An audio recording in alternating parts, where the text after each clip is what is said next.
ప్రాజెక్టులో ఏదో అక్రమాలు జరిగిపోతున్నాయని పవన్ కళ్యాణ్ చంద్రబాబు నాయుడు ఊరికే చెప్తూ వస్తున్నాడు. ఒక టూరిజం మంత్రిగా క్లారిటీ ఇవ్వాలి ప్రజలకి అని. ఇది పవన్ కళ్యాణ్కి చంద్రబాబు నాయుడు కోసం కాదు నేను మాట్లాడేది. ఇప్పుడు మాట్లాడేది ఈ రాష్ట్ర ప్రజలకు తెలియజేయటం కోసం. ఈరోజు అక్కడ మీరు చూస్తే 19,908 చదరపు మీటర్ల విస్తీర్ణంలో మాకు నిర్మాణానికి అనుమతులు ఇచ్చారు. కానీ మేము ఇప్పుడు 13,542 చదరపు మీటర్ల పరిధిలోనే నిర్మాణం చేపడుతున్నాం. అది కూడా సాక్షాత్తు హైకోర్టు ఏర్పాటు చేసిన జాయింట్ కమిటీ వచ్చి పరిశీలించి పర్యటించి తనిఖీలు చేసి హైకోర్టుకి రిపోర్ట్ కూడా ఇచ్చారు.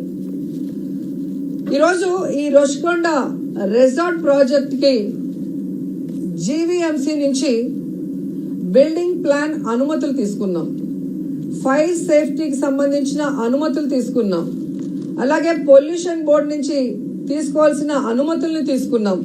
అలాగే అక్కడ 139 చెట్లని తొలగించడానికి పర్మిషన్ తీసుకున్నాం. ఈ నిర్మాణానికి సంబంధించిన ప్రతి విషయాన్ని కూడా గవర్నమెంట్ అఫిడవిట్ ద్వారా హైకోర్టుకి ఎప్పటికప్పుడు అందజేస్తూనే ఉంది.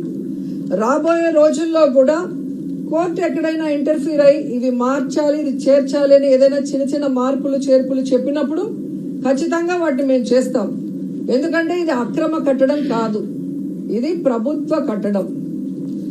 సో ఈ టూరిజం కొత్తగా కడుతున్న ఈ అభివృద్ధి కార్యక్రమాల్లో ఖచ్చితంగా జగన్మోహన్ రెడ్డి